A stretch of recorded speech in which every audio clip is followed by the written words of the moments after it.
सबको आशीष दे। बड़ी खुशी है एक बार फिर से आप लोग को देख करके, आप लोग के साथ संगति कर कर करके बहुत खुश हैं और प्रभु का धन्यवाद करना चाहते हैं इस समय के लिए। हालेलुया।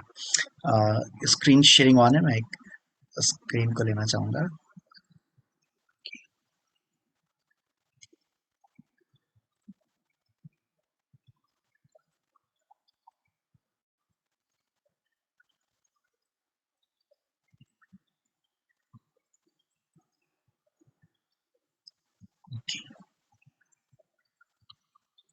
कि प्रभु का धन्यवाद करते हैं उसके आशीषों के लिए, उसके अनुग्रह के लिए। पिछले महीने हम लोगों ने परमेश्वर के पुनरुत्थान के, यीशु मसीह के पुनरुत्थान को मनाया और हम धन्यवाद करते हैं कि हमारा प्रभु यीशु मसीह आज भी जीवित है और उसका वचन जीवित है। और हम इसलिए जीवित बोलते हैं उसे क्योंकि वो हमारी आवश्यकताओं के अनुसार, हम जब भी हम उसको खोलते हैं वो हमसे बातचीत करते हैं। हम प्रभु का धन्यवाद करते हैं। मैं प्रार्थना कर रहा था और मैं सोच रहा था किस वचन को मैं शेयर करूं, और परमेश्वर ने बड़ा स्ट्रांगली मन में डाला।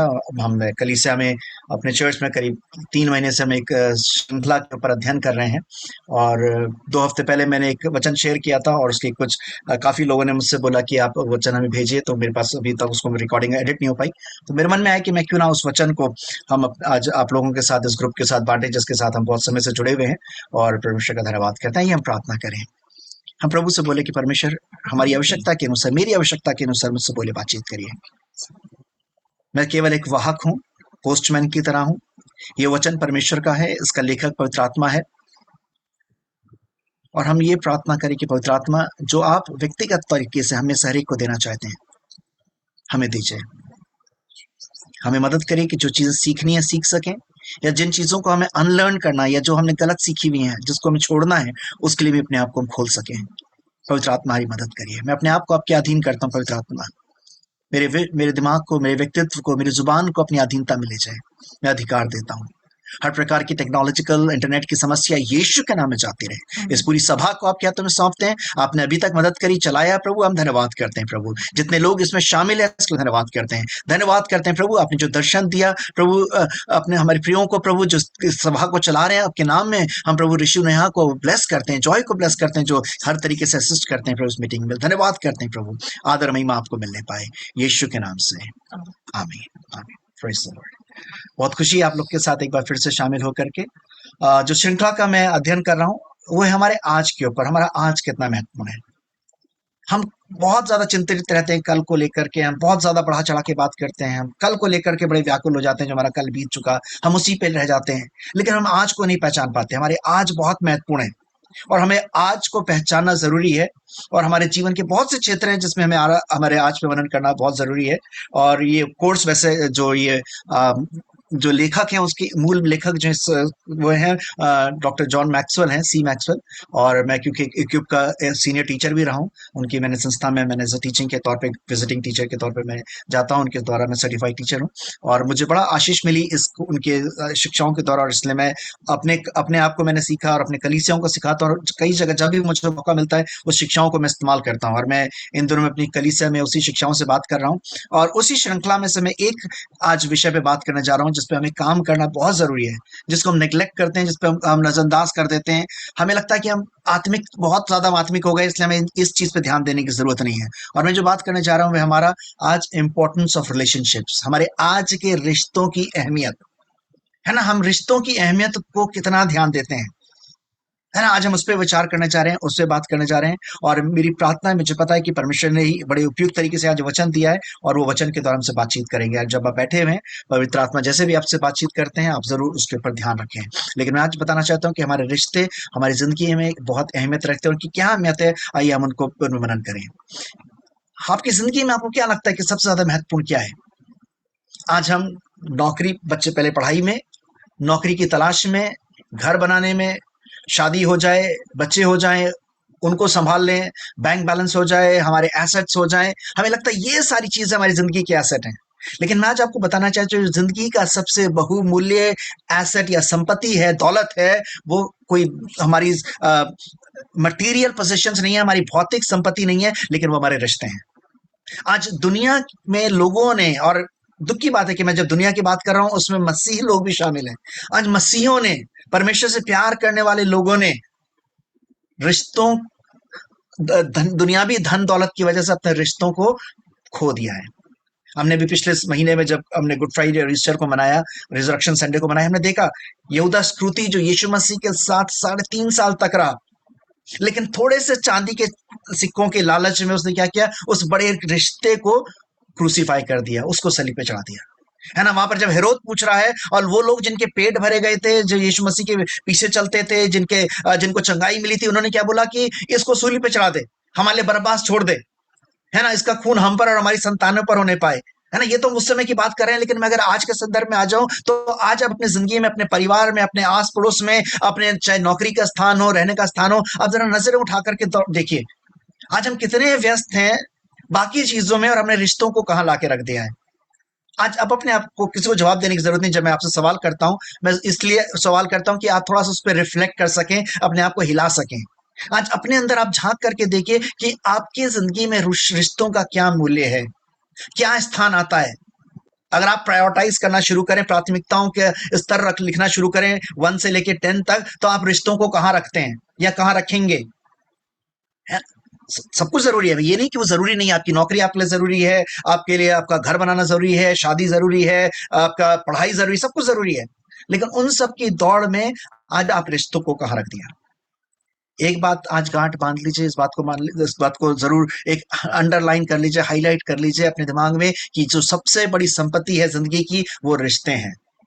अभी जब हमारी जिंदगियों में हमने देखा था, कोविड आया, आपने देखा लोग चाहे लखपति थे, करोड़पति थे, सब कुछ फ्रीज हो गया। जब डिमोनेटाइजेशन हुआ, लोगों ने, हम कुछ ऐसे लोगों के विषय में व्यक्तिगत हमें जानकारी मिली, जिन्होंने बोरियों में, क्योंकि वो किसी को तरीके से डिक्लेयर नहीं कर सकते थे, बोरियों में उन्होंने नोटों को फेंका है, डिस्पोज किया है नोटों को।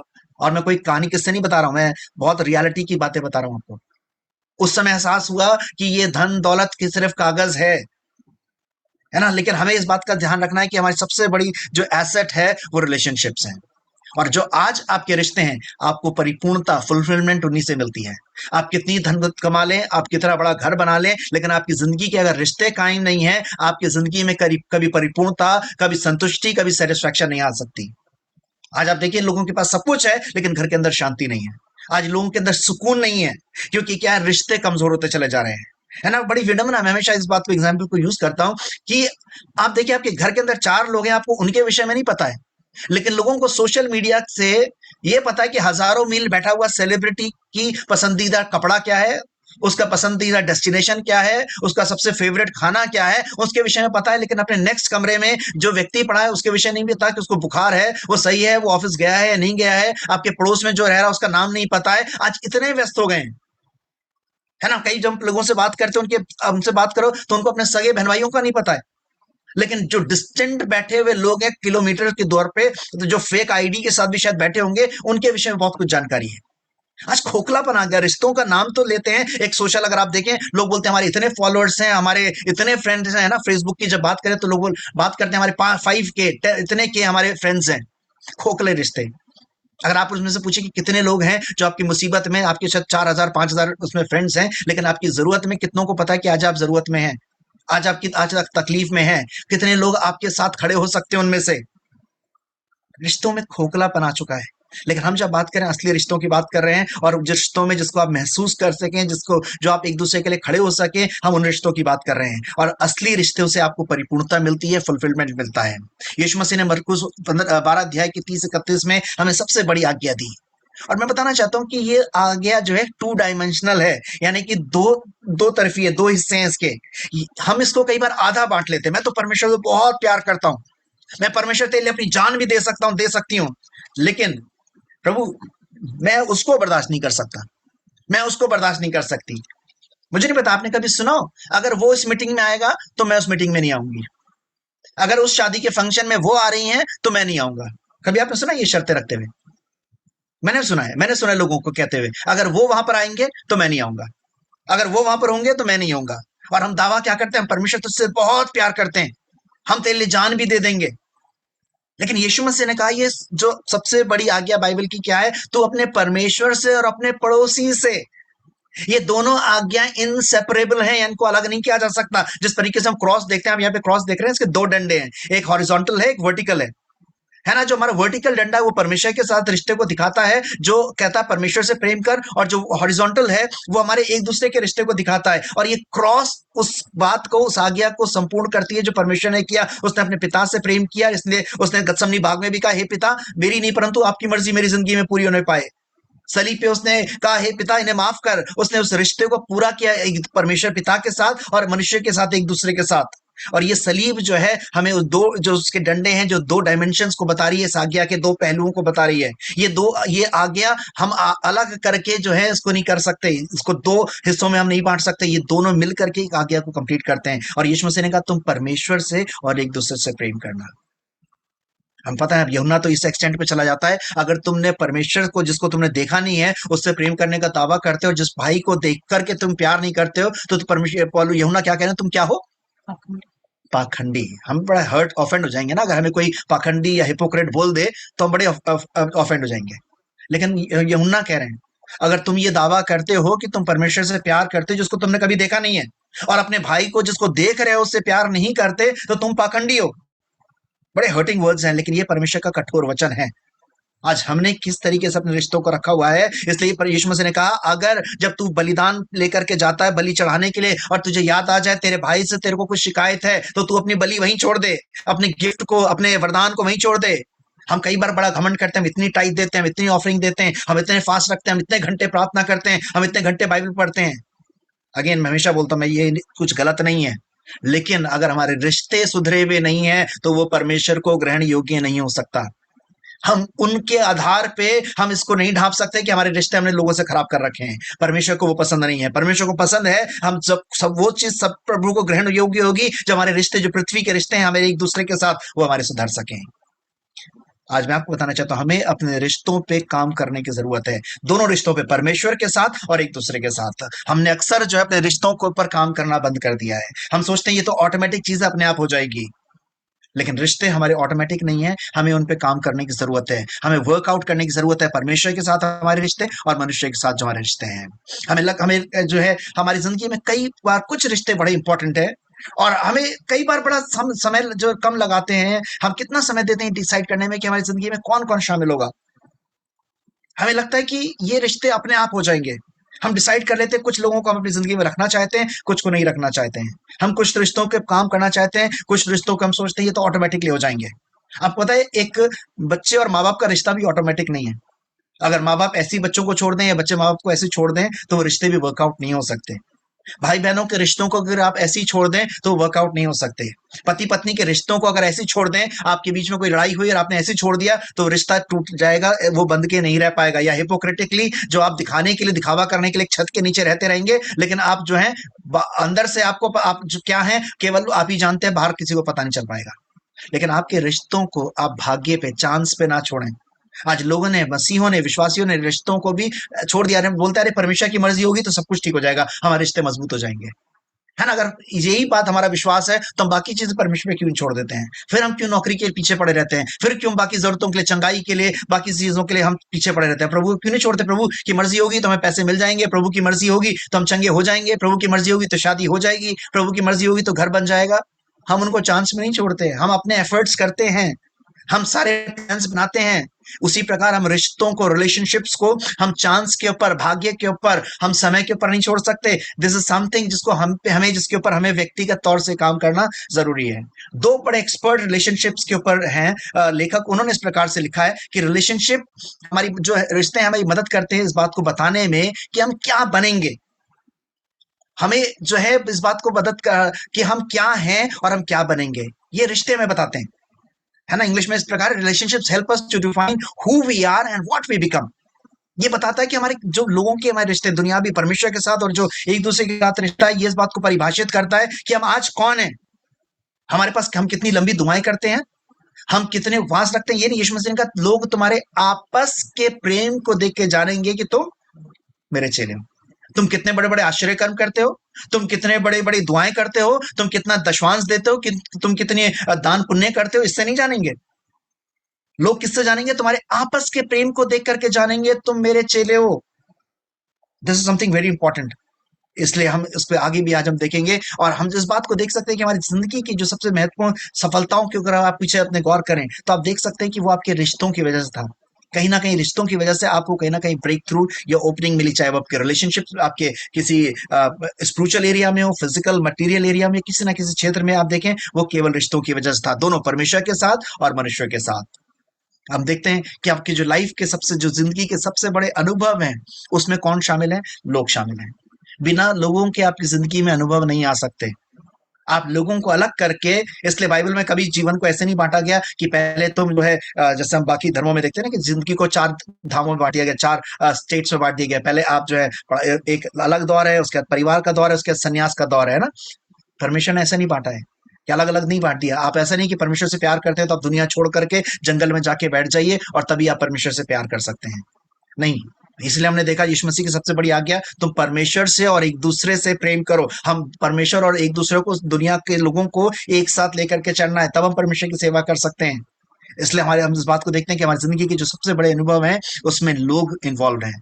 बिना लोगों के हमारी जिंदगी के अनुभव, हमारे अनुभव संपूर्ण नहीं हो सकते। हम इनएक्सपीरियंस रह जाएंगे, अनुभवहीन रह जाएंगे। और आपको बताना चाहता हूँ, आप, you will enjoy life more if you like people. आज हमें कहते हैं ना, मुझे वो व्यक्ति पसंद नहीं है, हमें वो व्यक्ति पसंद नहीं है, हम अपने चश्मे से लोगों को देखते हैं, है ना। लेकिन यीशु मसीह ने इसीलिए कहा कि तू अपने आंख से पहले लट्ठा निकाल ले। हमें अपने भाई का तिनका तो दिखाई देता है, लेकिन अपनी आंख का लट्ठा हमें नहीं दिखाई देता। हमें दूसरों का जरा सा झूठ पसंद नहीं आता, लेकिन हम दूसरों के साथ बेईमानी कर लेते हैं या झूठ बोल लेते हैं, या परमेश्वर के साथ हम झूठ बोल लेते हैं। हमें लगता है कि अरे ये तो कोई बात नहीं, चलता है, थोड़ा तो चलना ही करना ही पड़ता है, क्योंकि दुनिया में तो रहना है तो थोड़ा बहुत तो करना ही पड़ेगा। लेकिन हमें, आपको बताना चाहता हूँ कि इसलिए स्टार्ट लाइकिंग पीपल। लोगों के, अगर आप पसंद करना, आप इंजॉय करेंगे जिंदगी को, तब जब आपकी जिंदगी में आनंद तब आएगा जब आप लोगों के साथ रहना, लोगों के साथ मिल करके रिश्तों को मेंटेन करना शुरू कर देंगे। आप जिंदगी में तभी आगे बढ़ पाएंगे जब लोग आपको पसंद करने लग जाएंगे, है ना। दोनों तरफा है, रिलेशनशिप दो तरफा है। अगर आप लोगों से नफरत करते रहेंगे, अगर आप लोगों को अपनी जिंदगी में इंपॉर्टेंस नहीं देंगे, तो एक दिन आपकी इंपॉर्टेंस भी लाइफ में खत्म होती चली जाएगी, लोग आपको ही पसंद करना बंद कर देंगे। आप जिंदगी में तभी आगे बढ़ सकते हैं जब लोग आपको पसंद करना शुरू कर दें। और आपकी जिंदगी के, किसी भी संस्था के, आपकी जिंदगी का सबसे बड़ा महत्वपूर्ण जो संपत्ति है, एसेट है, वो केवल क्या है? लोग हैं आपकी जिंदगी में। इस लोगों को मत हल्का जानिए, लोगों को जो है आप नीची नजरों से मत देखिए, लोगों को भी डिस्पाइज मत करिए, लोगों को भी लुक डाउन मत करिए, है ना। कभी स्टेटस के हिसाब से मत नापिए। हर एक व्यक्ति के साथ ये समर्पण करिए कि प्रभु मैं हर एक व्यक्ति का आदर कर सकूं, क्योंकि यीशु मसीह ने हमें इस बात को सिखाया है।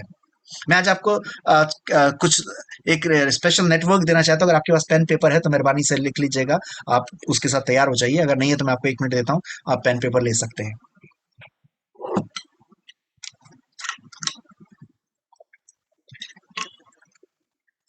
हम सबके साथ रिश्तों का एक नेटवर्क है, और आज हम उस नेटवर्क की बात करने जा रहे हैं, है ना, उस रिश्ते के विषय में। और मैं आपको ये कहना चाहता हूँ कि जैसे अधिकतर लोगों ने रिश्तों को भाग्य के ऊपर छोड़ दिया, चांस के ऊपर छोड़ दिया, ऐसे ही हालातों के ऊपर छोड़ दिया। आप अपने रिश्तों को हालातों के ऊपर मत छोड़िए, है ना। एक डायग्राम में आप, आपके सामने रखूंगा थोड़ी देर में, नेक्स्ट स्लाइड में। और वहां पर आप देखेंगे, आप लिखिएगा, आपके पास एक मौका होगा कि आपकी जिंदगी के की पीपल जो आपके नेटवर्क को संपूर्ण बनाते हैं, आपके एक रिश्तों के नेटवर्क को बनाते हैं, वो उस रिश्तों में कहाँ फिट होते हैं, उनमें है या नहीं है। और जब आप उनमें वहां पे लोगों के नामों को लिखेंगे, उस नेटवर्क को देखते हैं, अपनी जिंदगी का टटोलते हैं, तो ईमानदारी से लिखेगा। ये किसी को दिखाने के लिए नहीं है ना। आप किसी को मत दिखाइए, ये आपके लिए है, अपने खुद के लिए एक मिरर की तरह है, ताकि आप अपने आप को देख सकें, है ना। और आप तब लिखने के बाद आप देख सकेंगे कि आपका नेटवर्क, रिश्तों का नेटवर्क कहाँ पे मजबूत है और कहाँ पर कमजोर है, और ताकि उसके अनुसार आप काम कर सकें। हम सबकी जिंदगी में कुछ ना कुछ लोग होते हैं जिनसे हम प्रेरित प्रेरित होते हैं, जिनको एडमायर करते हैं, स्टीम करते हैं। आपकी जिंदगी के 2 हीरोज कौन है जो आपको इंस्पायर करते हैं, जिनको देख करके आपको बड़ा जोश आ जाता है, बड़ा एक जील आ जाती है? वो 2 हीरो कौन है? मैं चाहूंगा कि अगर आप पेन पेपर लेके बैठे हुए तो 2 नामों को लिखिए। कौन वो 2 हीरो है? कोई भी हो सकता है, आपका सेकुलर फील्ड से भी हो सकते हैं, स्पिरिचुअल किसी चर्च से हो सकते हैं, आपके फैमिली से हो सकते हैं, उससे कोई फर्क नहीं पड़ता। हम इस समय उसकी बात नहीं करें, डोंट बी टू स्पिरिचुअल। और अगर नहीं है तो जबरदस्ती भी मत लिखिएगा। लेकिन अगर कोई 2 लोग हैं जो आपको बहुत प्रेरित करते हैं, जिनकी लाइफ से आपको बड़ा प्रेरणा मिलती है, जिनको आप बहुत एडमायर करते हैं, राइट 2 नेम्स। ओके, अगर लिख लिया है तो अब नेक्स्ट मैं चाहूंगा कि आप लिखिए 2 लोग, जिस जो आप, जिनके लिए आप खुले हुए हैं, जिनको आपने अधिकार दे रखा है, जो आपको सिखाते हैं, जो आपको गाइड करते हैं। क्या आपकी जिंदगी में दो लोग हैं जो आपको हर चीज में गाइड करते हैं, आपके डिसीजंस में, आपकी लाइफ में, आपके आत्मिक जीवन में, परमेश्वर के वचन के द्वारा? टू मेंटर्स, क्या दो मेंटर्स हैं आपकी लाइफ में जो आपको कोच करते हैं और गाइड करते हैं? अगर हैं तो उनके नाम लिखिए, जो कौन है आपके लाइफ में वो दो कोच, दो मेंटर्स।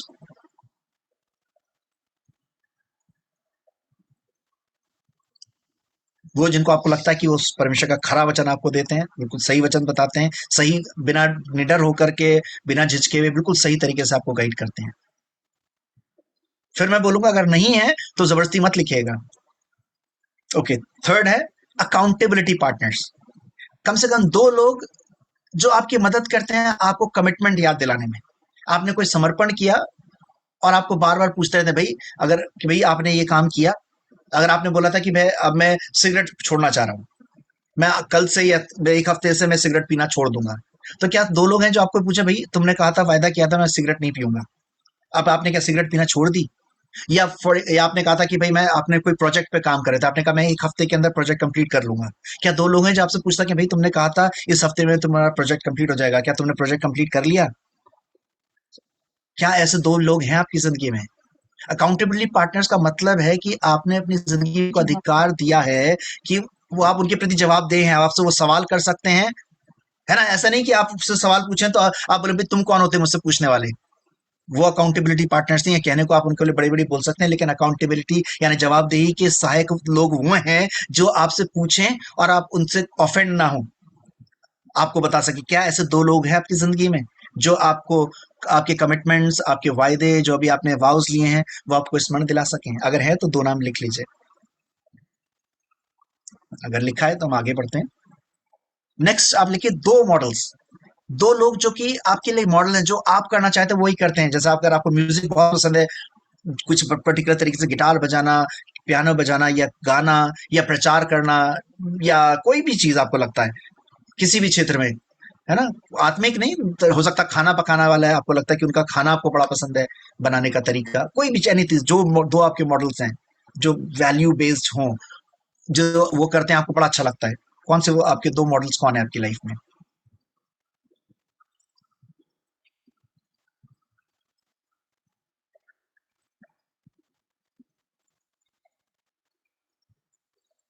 लिख लिया है? अगर हम लास्ट बात कर रहे हैं आपके नेटवर्क की, रिलेशनशिप नेटवर्क की, सॉरी सेकंड लास्ट, हाँ, मेंटीज। क्या दो लोग हैं जिनको आप सिखाते हैं? कोई दो लोग जिनको आप परमेश्वर का वचन बताते हैं, जिनको सिखाते हैं। मैं सिखाने का मतलब ये नहीं कह रहा हूँ कि आप बहुत ज्यादा थियोलॉजिकली प्रोफाउंड तरीके से कुछ सिखाते हैं, छोटी छोटी बातें। भाई झूठ नहीं बोलना चाहिए, सच है ना, आप ईमानदारी के साथ चलो, परमेश्वर के भवन में जाना चाहिए, प्रार्थना करनी चाहिए, कोई भी चीज, मतलब छोटी जो भी जितना आप जानते हैं वो चीजें, क्या आप दूसरों को पास ऑन कर रहे हैं, दूसरों को आगे दे रहे हैं? क्या आपकी जिंदगी में कम से कम दो लोग हैं? और वो अगर दो लोग हैं तो कौन दो लोग हैं जिनको आप परमेश्वर के वचन से, मूल्यों से, प्रार्थना के द्वारा लगातार सिखाते हैं?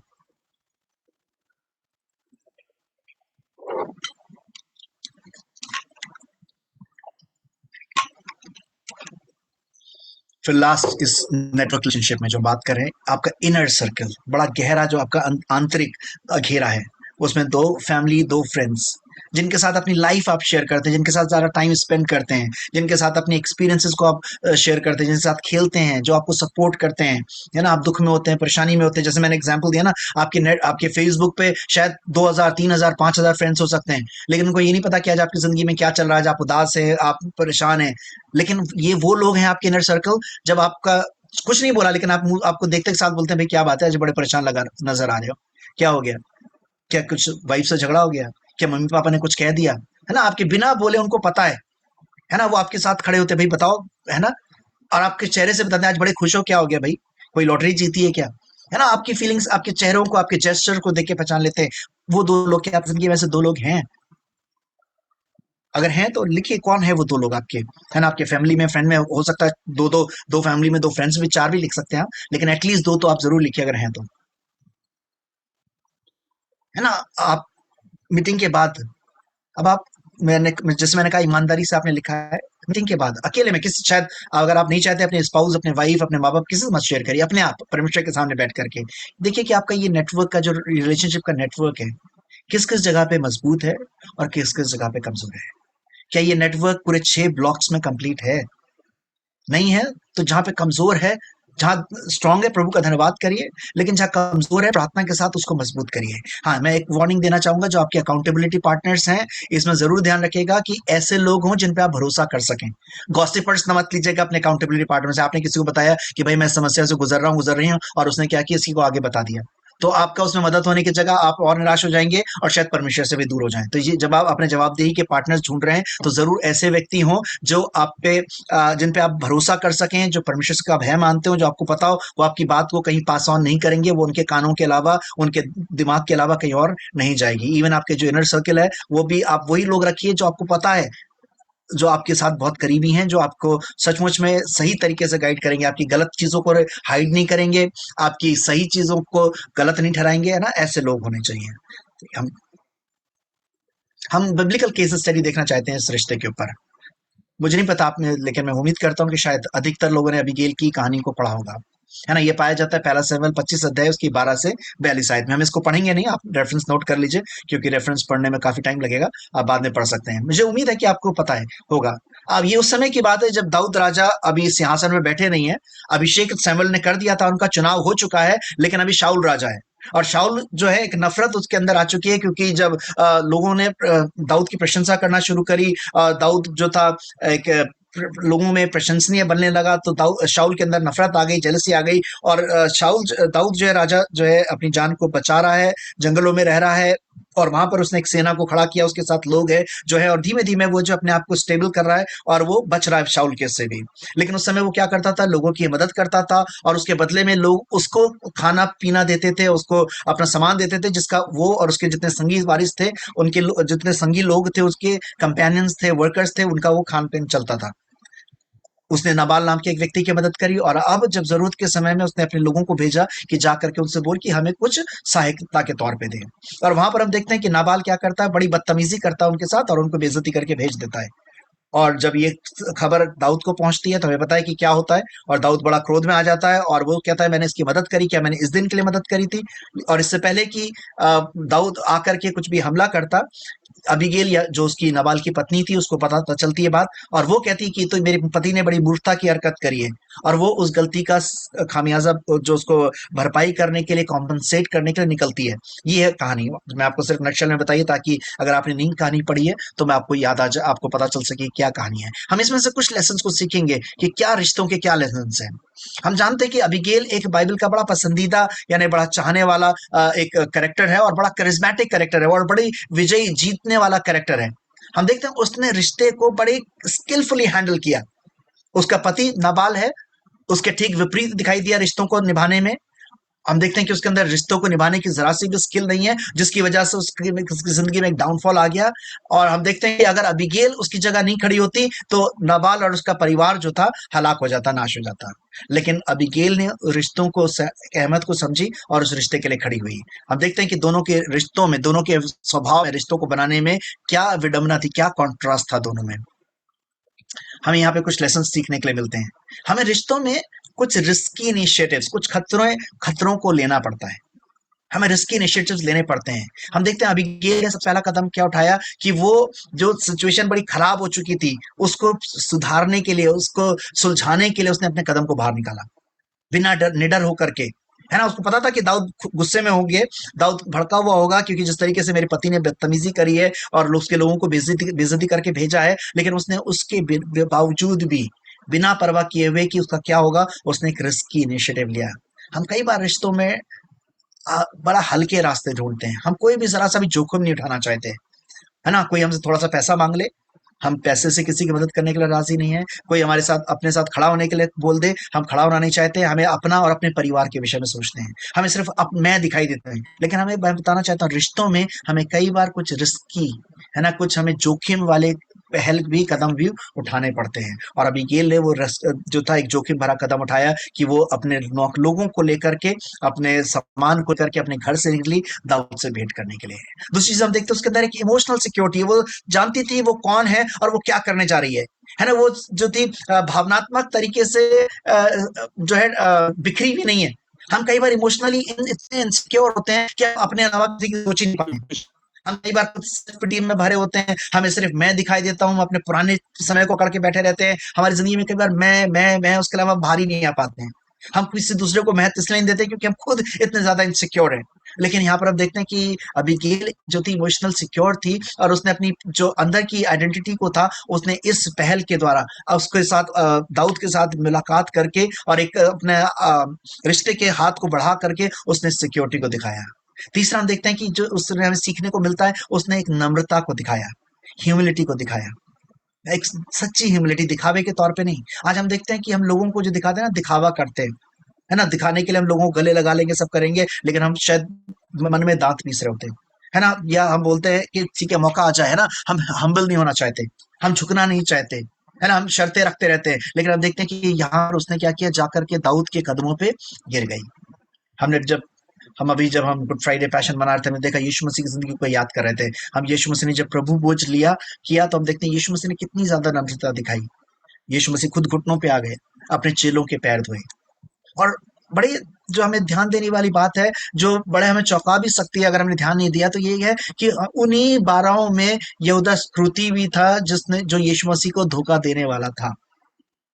यीशु मसीह ऐसा नहीं था कि उस बात से अनजान थे, यीशु मसीह को पता था कौन है वो व्यक्ति, है ना। यीशु मसीह जानते थे, क्योंकि यीशु मसीह ने बोला जो सबसे पहले जो इस कटोरे में अपनी जो है ना रोटी में हाथ डालेगा, वो है व्यक्ति जो मुझे धोखा देगा। यीशु मसीह को पता था, लेकिन फिर भी यीशु मसीह अपने आप को नम्र कर रहे हैं। यीशु मसीह को था शायद यीशु मसीह के जो प्रयास हैं उससे जो है यहूदा स्क्रूति जो है सही दिशा पे आ जाए, है ना।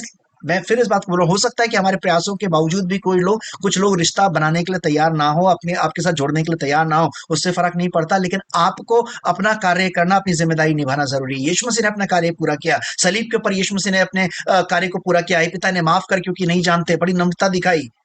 हम देखते हैं कि हमारे रिश्तों को बनाने के लिए हमें एक जेन्युइन ह्यूमिलिटी चाहिए। फिर एक पर्सनल रिस्पॉन्सिबिलिटी, एक व्यक्तिगत जिम्मेदारी। यहाँ पर हम देखते हैं अबीगेल ने उस व्यक्तिगत जिम्मेदारी को लिया।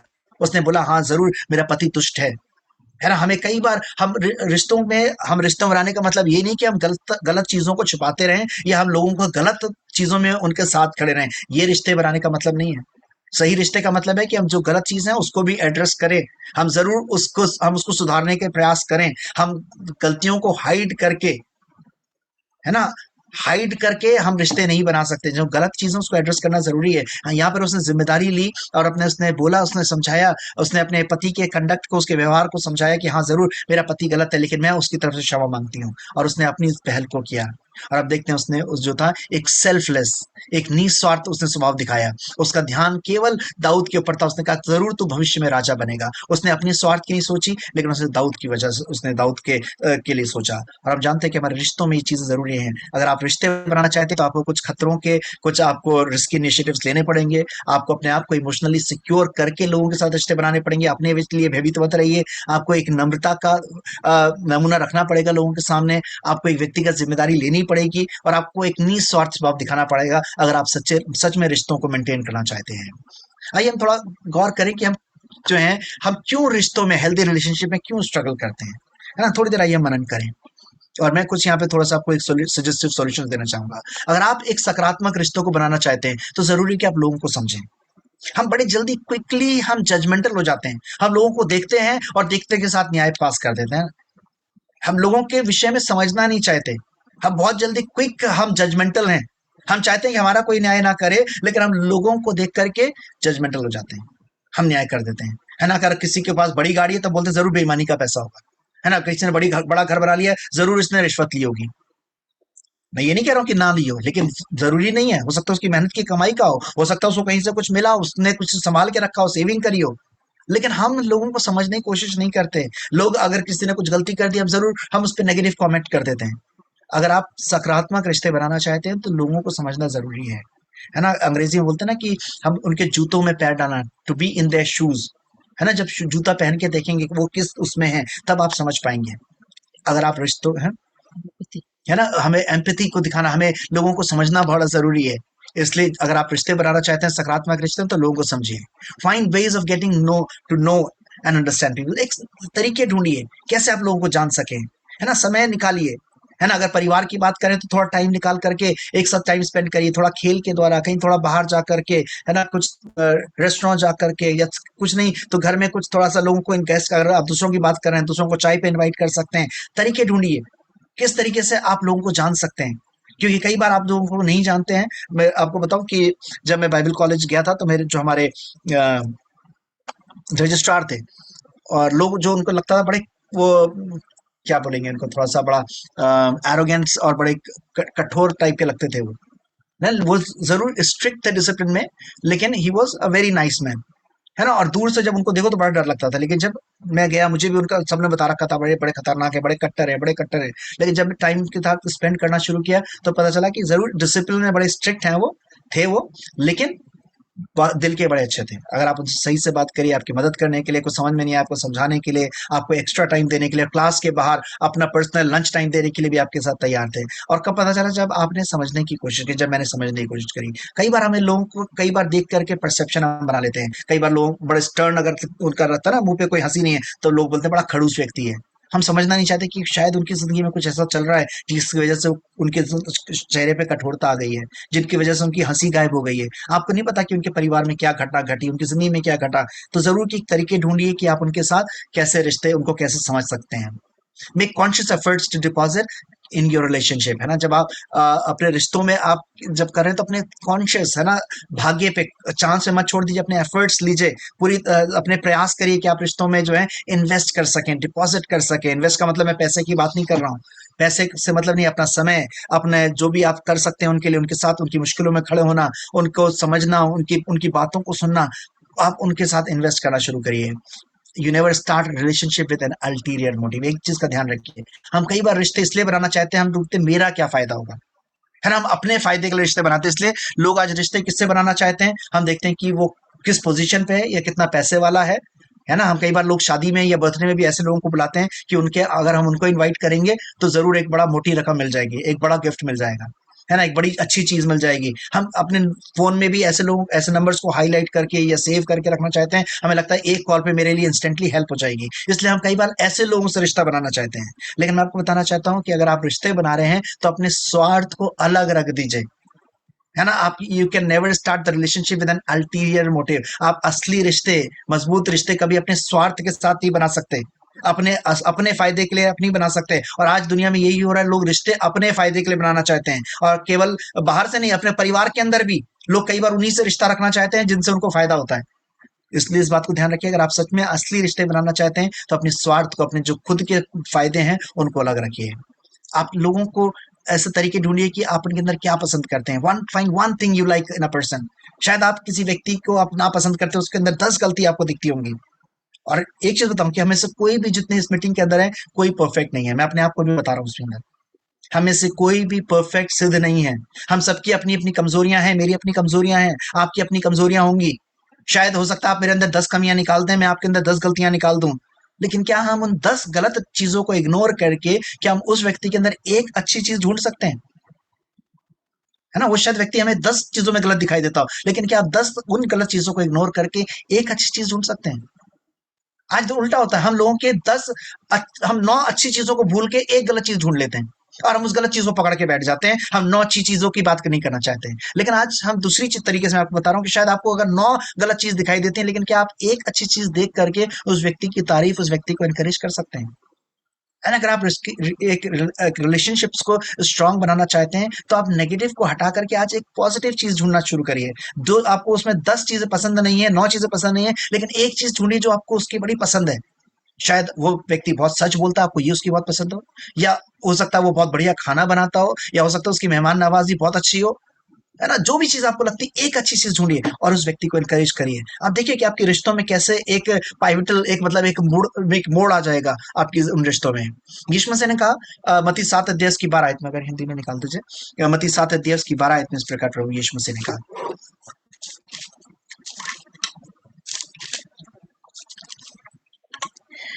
सो in everything therefore treat people the same way you want them to treat you.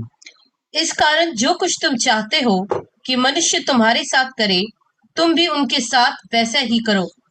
है ना, यीशु मसीह क्या कह रहे हैं, जैसा तुम चाहते हो। अब आप हर एक चीज वो सोच लीजिए कि आप अपने साथ क्या चाहते हैं। जो आप चाहते हैं, क्या आप वास्तव में लोगों के साथ वैसे व्यवहार कर रहे हैं, क्या मैं वैसा व्यवहार कर रहा हूं, अपने आप से पूछे। किसी को जवाब देने की जरूरत नहीं। अपने आप से पूछिए, क्या मैं जो चाहता हूं अपने पति से, अपनी पत्नी से, अपने माँ से, अपने बाप से, अपने भाई से, अपने बहन से, अपने दोस्तों से, अपने आसपास से, अपनी कलीसिया से, मैं जो लोगों से एक्सपेक्ट कर रहा हूं, कर रही हूँ, अपने ऑफिस में अपने कलीग से, अपने साथ के एम्प्लॉयज से, जैसा मैं उनसे एक्सपेक्ट करता हूँ, करती हूँ, क्या मैं उनके साथ वैसा व्यवहार कर रहा हूँ, कर रही हूँ? मैं कुछ टिप्स आपको देना चाहता हूँ कि किस तरीके से आप दूसरों को अच्छा ट्रीट कर सकते हैं। लोग बड़े आज की दुनिया में लोग असुरक्षित हैं। पीपल, एवरीवन इज इनसिक्योर, किसी ना किसी को लेकर के, आज को लेकर के, अपने कल को लेकर के, अपनी नौकरी को लेकर के, अपने फैमिली को लेकर के, अपनी जॉब्स को लेकर के, अपने बीमारियों को लेकर के, अपनी हेल्थ को लेकर के, किसी ना किसी एरिया में लोग इनसिक्योर हैं। उनको कॉन्फिडेंस दीजिए। हम जानते हैं हमारा कॉन्फिडेंस हमारे परमेश्वर में है। हम सब परमेश्वर को जानते हैं, है ना? पौलुस ने, यमुना कहता है, वो बातें जो मैंने देखी, जो सुनी, जो मैंने महसूस करी, वो मैं तुम्हें बताता हूँ। है ना? आपके पास, हमारे पास वो चीजें हैं। हमने अनुभव की, जैसे भी बहन बता रही थी, गवाही दे रही थी कि मेरे जिंदगी में उन्होंने, डॉक्टर ने, सबने यही सलाह दी कि आपको 1 महीने के अंदर अंदर जो है सर्जरी करानी पड़ेगी। लेकिन परमेश्वर से प्रार्थना करी और परमेश्वर ने ही कर दिया। आज आपके पास वो है। आप दूसरों को जो इनसिक्योर है, आप ये इतना सा गवाही काफी है किसी को सिक्योरिटी देने के लिए। अगर आपको पता चलता कोई बीमारी में है, आप बता सकते हैं कि बहन, भाई, पर मेरी भी जिंदगी में ऐसी प्रॉब्लम थी, ऐसी समस्या थी, लेकिन प्रभु यीशु मसीह ने किया। आपको निराश होने की जरूरत नहीं है, आपको बेचैन होने की जरूरत नहीं है। आज लोगों को कॉन्फिडेंस दीजिए। आज लोगों के पास कॉन्फिडेंस नहीं है। पैसा है, सब कुछ है, सोशल नेटवर्क बहुत बड़ा है, लेकिन आज कॉन्फिडेंस खो चुके हैं। People are insecure. है ना? आपकी शुरुआत बता रहा हूँ कैसे आप हेल्थी रिलेशनशिप मेंटेन कर सकते हैं, चाहे आपके रिश्तों में हो। आज लोगों को परिवार में प्रॉपर्टी को लेकर डर लगता है ना? प्रॉपर्टी कहीं ऐसा ना हो मेरा भाई हत्या ले, मेरी बहन हत्या ले, मेरी पति मेरा पर ऐसा ना कर दे, मेरी पत्नी ऐसा ना कर दे। है ना? लोगों के अंदर बड़ी इनसिक्योरिटीज हैं।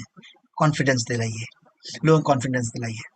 Peoples want to be feeling special. हर एक जन विशेष स्पेशल महसूस करना चाहता है, इसलिए उनको कॉम्प्लीमेंट दीजिए।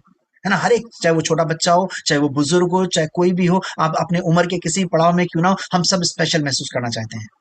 है ना? इसलिए बड़ा अच्छा लगता है।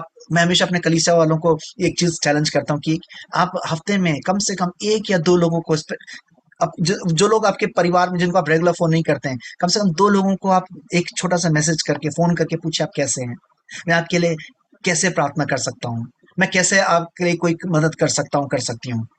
है ना? उनको स्पेशल फील कराइए कि आप मेरे लिए बड़े मूल्यवान हैं। आज हम सब व्यस्त हैं, लेकिन हम थोड़ा सा टाइम लेकर के, हम आज लोग अब महसूस करना चाहते हैं तो सिंसियरली लोगों को कॉम्प्लीमेंट करिए। जो उनकी जिंदगी में आपको अच्छी चीजें दिखाई दे रही हैं, जो आपको उनको चीजें पसंद आती हैं, कॉम्प्लीमेंट करना शुरू करिए। हर रिलेशनशिप में, चाहे वो स्पाउस के हों, माँ बाप के हों, बच्चों के हैं, आपके फ्रेंड्स के हैं, आपके चर्च मेंबर्स में हैं, आपके साथ में काम करने के वालों के बीच में है, आप उनको कॉम्प्लीमेंट करना शुरू करिए। आप देखिएगा कि आपके रिश्तों में एक नई चमक आना शुरू हो जाएगी। कोई भी रिश्ता आप ले लीजिए। People desire a better. हर एक को अपने कल को बेहतर बनाने की उम्मीद है। हर एक लोगों की इच्छा है कि उनका कल बेटर हो सके।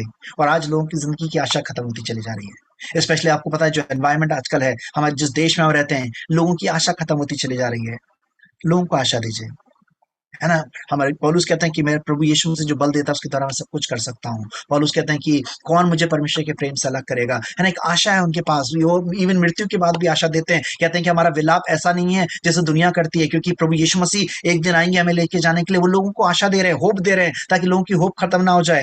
है ना? यीशु मसीह जब लाजर की कब्र पे थे, तब भी वो होप दे रहे हैं। कब्र पे जाने से पहले उसकी बहन कह रही है, अरे उसमें से बदबू आ रही होगी। यीशु मसीह होप दे रहे हैं, अगर तू विश्वास रखेगी, क्या मैंने नहीं कहा, तू बड़े बड़े काम को देखेगी।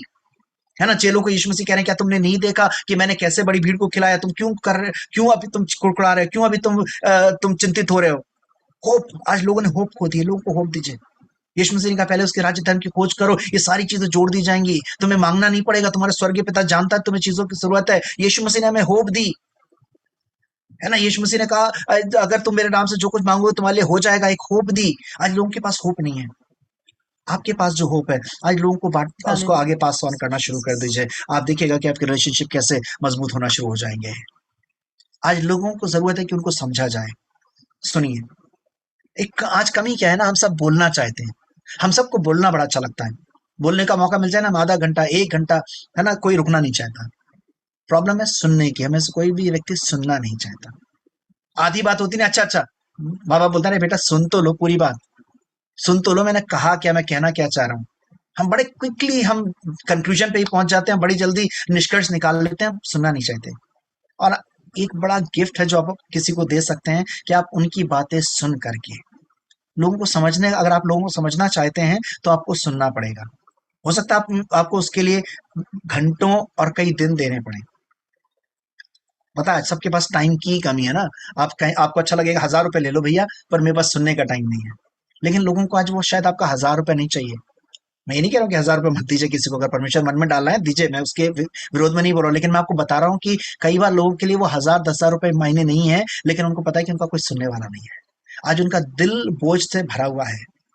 उनके शायद बच्चे उन्हें नहीं समझते, उनके माँ बाप उनको नहीं समझते, शायद उनका पति उनका पत्नी उनको नहीं समझ पाता है, उनके टीचर्स या उनके स्टूडेंट्स उनको नहीं समझ पाते हैं, उनका एम्प्लॉय या एम्प्लॉयर उनको नहीं समझ पाता है। आज लोगों को लोग समझ नहीं पा रहे हैं।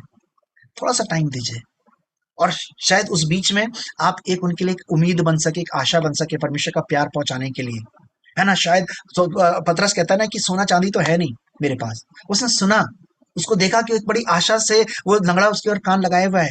सुनना, सुनने के बाद ये आशा दे सकते हैं। इसलिए थोड़ा सा अपने आप को टाइम निकाल करके, पिछले संडे हम जेनरोसिटी पे बात कर रहे थे अपने चर्च में। हमारी जेनरोसिटी, उदारता की जब बात करते हैं, उदारता में और जेनरोसिटी में सिर्फ पैसा देना नहीं है, लोगों को अपने कान देना वो भी एक जनरॉसिटी है। लोगों की सुनना वो भी एक जनरॉसिटी है, क्योंकि आज लोगों के पास सुनने का आज टाइम नहीं है। अपना टाइम दे करके लोगों की को समझने की कोशिश करिए। लोग स्वार्थी हैं, इसलिए आप जब उनसे बातचीत करते हैं ना, तो अपनी जरूरतों की बात मत करने लग जाए। मिलते ही साथ ना रोना लग जाता है, अरे क्या करें, हमारी लाइफ में तो बड़ी परेशानियां चल रही हैं, मेरी नौकरी में इतनी परेशानियां चल रही हैं, मेरे बच्चे की पढ़ाई में प्रॉब्लम चल रही है, मैं तो बीमार चल रहा हूँ। हम सुनने की जगह हम क्या करते हैं, अपनी जरूरतें लोगों के सामने पहले रखने लग जाते हैं। हम उनके विषय में नहीं जानना चाहते। हमें लगता है कि अरे उनके लिए तो कोई और है, कोई सुन ही लेगा। और सभी यही सोचते हैं, इसलिए कोई भी किसी के लिए खड़ा नहीं हो पा रहा है। आप जब लोगों से रिश्ता बनाना चाहते हैं तो अपनी जरूरतों की नहीं, उनकी जरूरतों की बात करिए। उनकी बात करिए कि कैसे वो अपनी जरूरतों के लिए खड़े हो सकते हैं। शायद हर एक को हम पैसा नहीं दे सकते, लेकिन आप किसी की मदद कर सकते हैं, किसी को गाइड कर सकते हैं, उनको परमेश्वर का वचन बांट सकते हैं, उनके लिए साथ प्रार्थना कर सकते हैं, उन, है ना, उनको कुछ ना कुछ किसी तरीके से इनकरेज कर सकते हैं। इसलिए अब जब आप लोगों से बातचीत करें तो अपनी जरूरतों की बात मत करिए, उनकी जरूरतों की बात करिए। आज लोग भावनात्मक तरीके से टूटे हुए हैं, इमोशनली लो हैं लोग। कितने ज्यादा आज लोगों के ऊपर प्रेशर है, चीजों का, काम का, रिश्तों का, हेल्थ का, फाइनेंसेस का। लोग इमोशनली टूटे हुए हैं, है ना। यीशु मसीह को हम देखते हैं कि यीशु मसीह को अपनों ने छोड़ दिया, है ना। ये मैं जब मैं हमेशा गुड फ्राइडे पे जब मनन करते हैं, मैं हमेशा इस बात को बोलता हूँ, हम जब यीशु मसीह के शारीरिक दुख की बात कर रहे हैं, शारीरिक दुख यीशु मसीह ने बहुत सही सही बात है, उसको इनकार नहीं करते हैं, लेकिन उसमें यीशु मसीह का इमोशनल दुख बहुत ज्यादा था। इसलिए लिखा हुआ है मत्ती 26 अध्याय के अंदर कि यीशु मसीह का पसीना भी जो था खून बन के बहने लगा। यानी कि वो दिखाता है एक हाइपर टेंशन की स्टेट को, कि जो नर्व एंडिंग्स थी बस्ट हो चुकी थी, है ना। वो बहुत ज्यादा प्रेशर में थे, स्ट्रेस में थे, इमोशनली भी डिस्करेज थे, क्योंकि उनके प्यार करने वाले उनको छोड़ दिया। पतरस ने उनका इनकार कर दिया। यहूदा स्क्रूती ने 30 चांदी के सिक्कों में यीशु मसीह को बेच दिया। चुम्मा जो कि किस जो एक प्यार को दिखाता, उस किस को जो था उसने धोखे के लिए इस्तेमाल किया। आज लोगों की हालत वही है, इमोशनली लो है, इनको इनकरेज करिए, उनको प्रोत्साहित करिए। People want to be associated, लोगों को सफलता चाहिए, मदद करिए जीतने के लिए। हम सब जीतना चाहते हैं। दुनिया में बड़ी गंदगी है। मैं कुछ लोगों से बात करता, बोले थे नहीं भाई, अगर ऊपर चढ़ना है तो आपको किसी के कंधे पे भी चढ़ के चलना, खड़े होकर चलना पड़े तो ऐसे ही करना पड़ेगा। आज कोई आपको रास्ता नहीं देगा, आपको अगर आपको ऊपर जाना है तो दूसरों के कंधों पे चढ़ के ही जाना पड़ेगा। आज दुनिया यही कर रही है। अगर दुनिया ये कर रही तो मैं मसीह हूँ, आप मसीह हैं, आप ऐसा मत करिए। आप किसी को कंधा बना करके, उसको सीढ़ी बनाकर उसके कंधे को ऊपर चढ़ने की कोशिश मत करिए। आप लोगों की मदद करिए। हम देखते हैं डैनियल को, जब उसने सद्रक मेशक अबेदनगो की मदद करी, उसको अपनी चिंता नहीं थी, उसने लेकिन डैनियल से सिफारिश करी, राजा से सिफारिश करी, और सद्रक मेशक अबेदनगो को भी जेल से निकाल करके राजा के यहाँ बुलवा लिया, और उनको जो था उनकी उन्नति करवाई, है ना। हम याद करें, हम लोगों की मदद करें, कैसे जीत सकते हैं, है ना। हम प्रभु का धन्यवाद करते हैं। हम ओनेसिमुस की हम कहानी को जब पढ़ते हैं, पौलुस ने रिकमेंड किया, वो कहता है कि भैया जरूर ऐसे गलती हुई है, फिर वो बोलता है कि उसको अपने घर में रख ले, और इसने जो तेरा नुकसान किया मैं उसका नुकसान को चुकाऊंगा, है ना। कोई बात नहीं, एक बार मेरी वजह से उस पर भरोसा कर ले, है ना। मदद करी कि उसको फिर से नौकरी मिल सके, उसको उसको जो है था उसको आगे बढ़ सके। तो इसलिए हम जैसे आप लोगों की मदद कर सकते हैं, जरूर है कि मदद करिए। रिलेशनशिप बहुत जरूरी है। अपने रिश्तों में इन्वेस्ट करते रहिए, और मैं आपको बताना चाहता हूँ कि जिंदगी के अंत तक रिश्तों में इन्वेस्ट करते रहिए। एक गलती मत करिएगा कि रिश्तों को चांस पे मत छोड़ दीजिए। रिश्ते ऑटोमेटिक नहीं होते हैं। कई बार जब गलती होती है, हम इंतजार करते रहते हैं, पहले वो मेरे पास आएगा, और दूसरे को लगता है वो मेरे पास आएगा। ऐसा सोचते सोचते, खुदा ना करे कि अगर जिंदगी आपकी खत्म हो जाए या उस व्यक्ति की खत्म हो जाए, आपका रिश्ता कभी रिस्टोर नहीं हो पाएगा।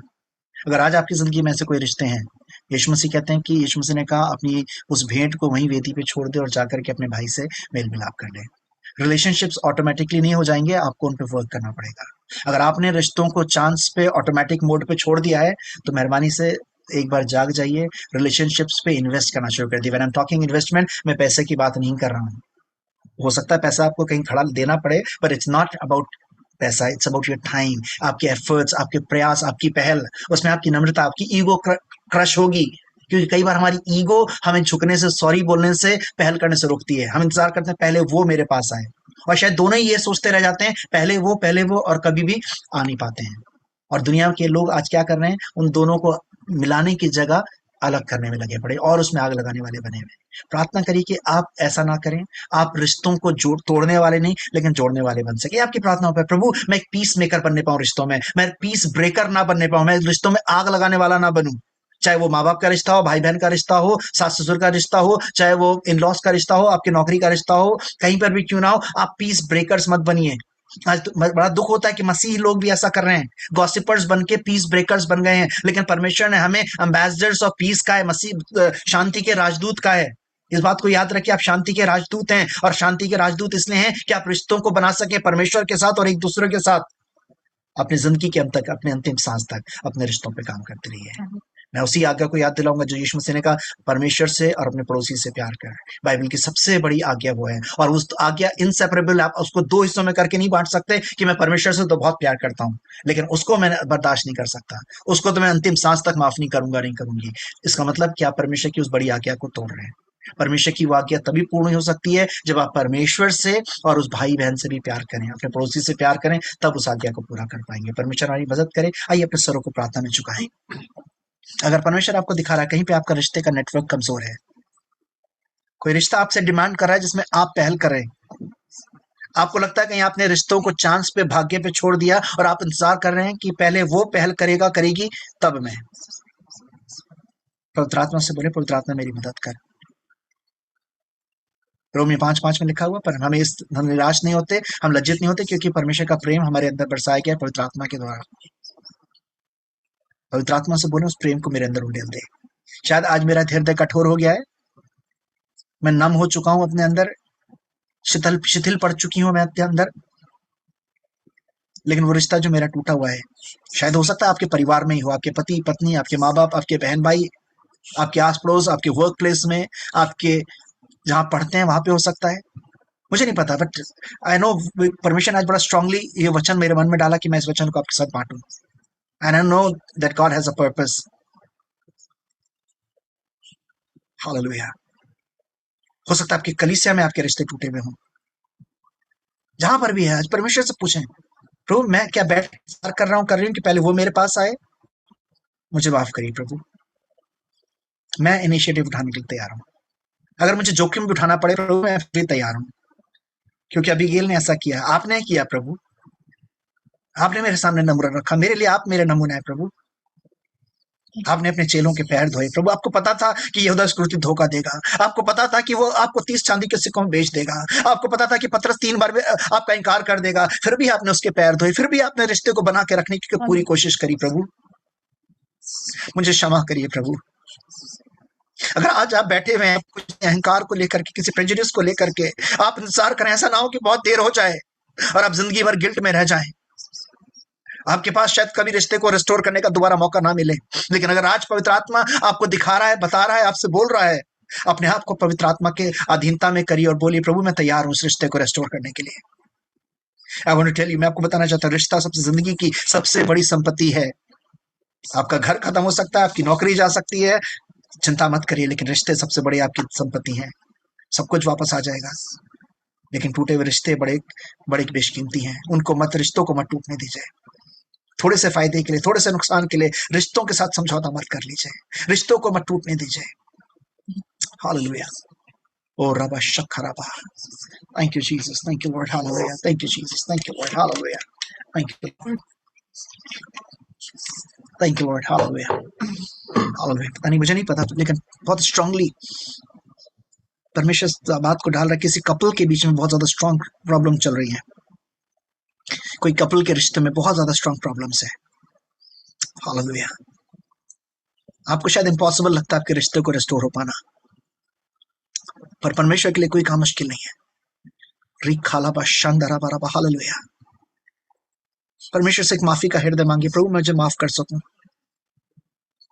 माफी का हृदय मांगिए, परमेश्वर से बोलिए, प्रभु मेरा जो काम है मैं पहल करने के लिए तैयार हूं, आप मेरे रिश्ते को रिस्टोर करिए। और मैं पवित्र आत्मा की सामर्थ्य और परमेश्वर के वचन के द्वारा आपको आश्वासन देना चाहता हूं, परमेश्वर के लिए कोई काम मुश्किल नहीं है। वो आपके रिश्ते को जो शायद डिवोर्स के लेवल तक भी पहुंचने की नौबत पे है, वो परमेश्वर उसको बहाल करने की ताकत रखता है। Right now I release the power of resurrection. और उस मरे हुए रिश्तों के अंदर, उस डेड रिलेशनशिप के अंदर मैं उस रिजरेक्शन पावर को, यीशु के पुनरुत्थान की सामर्थ्य को रिलीज करता हूं यीशु के नाम में। रिखालाबा शीराबाराबा, यीशु के नाम में। हर एक वो शैतान की ताकत जो रिश्तों को तोड़ना चाहती है, वो टूटने पाए इस समय। हालेलुया। राइट नाउ रिखालाबा शिखाराबाराबा, रिखाबा सीराबा शीराबाराबा। राइट नाउ यीशु मसीह अपने प्यार से भर दीजिए, अपने प्रेम से भर दीजिए। हालेलुया, यीशु के नाम में। हालेलुया, यीशु के नाम में। जो भी परमेश्वर का आत्मा आपको दिखा रहा है, आपसे बातचीत करिए। उन रिश्तों पे आज काम करना शुरू कर दीजिए, उन रिश्तों पे आज काम करना शुरू कर दीजिए। हालेलुया। शायद एक कीमत चुकानी पड़े, उससे मत डरिए। नम्र करना पड़े, उससे मत डरिए। अपने घुटनों पे भी आपको आना पड़े, मत डरिए। अगर हमारा प्रभु यीशु मसीह अपने घुटनों पे आ सका, अपने चेलों के पैर धो सका, तो मैं क्या चीज हूं, आप क्या चीज हैं। हालेलुया। लेकिन इसलिए वचन में लिखा है फिलिपियों 2 अध्याय में, उसको एक ऐसा नाम दिया गया जो सारे नामों में ऊंचा नाम है, जिसके आगे हर एक घुटना झुकेगा, हर जुबान अंगीकार करेगी। इसलिए अगर आज आप अपने आप को नम्र करते हैं, उससे आपकी बेइज्जती नहीं होगी, लेकिन परमेश्वर आपके सिर को ऊंचा करेगा। Hallelujah, thank you Jesus, thank you Lord. Continue to work, अपने रिश्तों पे काम करते रहिए प्लीज। उनको भाग्य पे, चांस पे, मौके पे मत छोड़ दीजिए। इट इज योर रिस्पॉन्सिबिलिटी, आपकी जिम्मेदारी है कि आप रिश्तों पे प्रतिदिन काम करें, और एक दिन दो नहीं, अपने अंतिम सांस तक अपने रिश्ते पे परमेश्वर के साथ और एक दूसरे पे कार्य करते रहें। परमेश्वर आपको आशीष दे। धन्यवाद करते हैं, अपने वचन के द्वारा हमसे बातचीत करिए। आदर में आपको मिलने पाए प्रभु यीशु के नाम से, आमीन, आमीन, आमीन, आमीन। God bless you all. परमेश्वर और मैं कुछ बताना, थैंक यू। मैं कुछ बोलना चाहता हूँ। बोल जी भैया। प्रभु यीशु मसीह का धन्यवाद।